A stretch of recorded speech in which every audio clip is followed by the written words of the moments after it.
दोस्तों ये है गुवाहाटी, जो कि भारतीय राज्य असम की राजधानी के रूप में जाना जाता है। ये दो शब्द गोवा और हाट से मिलकर बना हुआ है, जिसका मतलब सुपारी और बाजार होता है, यानी कि सुपारी का बाजार। विशाल ब्रह्मपुत्र नदी के किनारे बसा ये शहर असम के साथ साथ पूरे नॉर्थ ईस्ट का सबसे बड़ा सिटी है, इसलिए शहर को गेटवे ऑफ नॉर्थ ईस्ट के नाम से भी जाना जाता है। लगभग 1528 किलोमीटर के विशाल क्षेत्र पर बसे गुवाहाटी शहर की जनसंख्या 2020 के हिसाब से 1.1 मिलियन से भी ज्यादा है। गुवाहाटी को दुनिया का सबसे बड़ा चाय का बाजार भी माना जाता है, जिसके बाहरी हिस्से में आपको हरे भरे लहलहाते चाय के बागान देखने को मिल जाएंगे। वहीं गुवाहाटी में IIT होने के नाते इस शहर का नाम एजुकेशनल सेक्टर के क्षेत्र में पूरी दुनिया में फेमस है। न सिर्फ अपने एजुकेशनल बल्कि IIT गुवाहाटी अपने कैंपस के लिए भी जाना जाता है, जो कि सच में काफी यूनिक और खूबसूरत लोकेशन पर बना हुआ है। गुवाहाटी का ऑफिशियल लैंग्वेज आसामीज है, लेकिन यहाँ पर हिंदी, बंगाली और इंग्लिश भाषाएं भी खूब बोली जाती हैं। चाय है। इसके अलावा यहाँ का टूरिज्म, बैंकिंग और फार्मास्यूटिकल्स का क्षेत्र भी काफी तेजी से आगे बढ़ रहा है। वहीं ये शहर पूरे नॉर्थ ईस्ट का सबसे बड़ा रिवर पोर्ट भी है। इस शहर में आपको सारे रिलीजन्स के लोग खुशी से रहते हुए मिल जाएंगे। जहां पर परसेंटेज की बात करें तो यहाँ पर 85% सनातन यानी कि हिंदू धर्म, 12% इस्लाम और 3% सिख और बौद्ध और दूसरे रिलीजन के लोग देखने को मिल जाएंगे।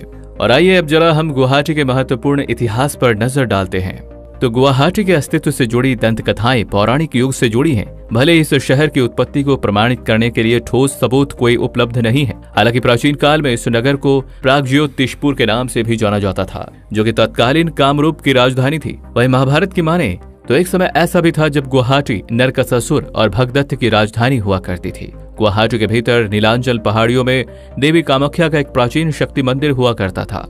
ये भव्य और प्राचीन कामाख्या मंदिर आज भी गुवाहाटी के पहाड़ियों में स्थित है। यहाँ देश और दुनिया से हजारों श्रद्धालु आते हैं। तो अगर आप भी कभी गुवाहाटी घूमने का प्लान बना रहे हैं तो इस मंदिर को घूमे बिना आपकी यात्रा अधूरी रहेगी। यह शहर चारों तरफ से हरे भरे पहाड़ों से घिरा है तथा ब्रह्मपुत्र नदी के किनारे बसा है, जिस वजह से यहाँ साल भर मौसम काफी सुहावना रहता है। वहीं यदि हम इस शहर के ट्रांसपोर्ट इंफ्रास्ट्रक्चर की बात करें तो यहाँ का गुवाहाटी रेलवे स्टेशन यातायात का एक प्रमुख साधन है, जो गुवाहाटी को भारत के कई बड़े शहरों से सीधी कनेक्टिविटी प्रदान करता है। यह रेलवे स्टेशन NFR यानी कि नॉर्थ ईस्ट फ्रंटियर रेलवे के अंडर आता है, जिसमें कुल 7 बड़े प्लेटफॉर्म हैं।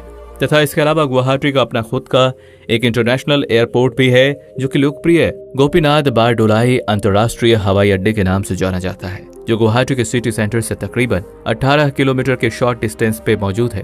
गुवाहाटी के बाहरी हिस्से से होकर नेशनल हाईवे 17 गुजरता है, जो इसे दार्जिलिंग, गोपालपारा और धुबरी जैसे स्थानों से जोड़ता है। और आइए अब जानते हैं गुवाहाटी के नाइट लाइफ और मुंह में पानी ला देने वाले यहाँ के कुछ स्वादिष्ट व्यंजनों के बारे में। तो यदि आप भी कभी गुवाहाटी घूमने आते हैं तो आप यहाँ पर मासूर टेंगा, जाक आलू भाजी, आलू पिटिका, डक या बतख का मीट और यहाँ के पीठा जैसे व्यंजनों का भरपूर आनंद ले सकते हैं। वहीं गुवाहाटी शहर अपने रंगीन नाइट लाइफ के लिए भी खासा फेमस है। यहाँ पर बड़े बड़े नाइट क्लब और पब्स बार मौजूद हैं, जहाँ पर आप रात्रि का मजा ले सकते हैं। तथा घूमने फिरने की जगहों में आप यहाँ कामाख्या देवी टेम्पल, उमानंद मंदिर, एक्वालैंड, गुवाहाटी का चिड़ियाघर, आसाम स्टेट म्यूजियम, गुवाहाटी तारामंडल और यहाँ के ब्रह्मपुत्र नदी पर नौका की सवारी कर सकते हैं।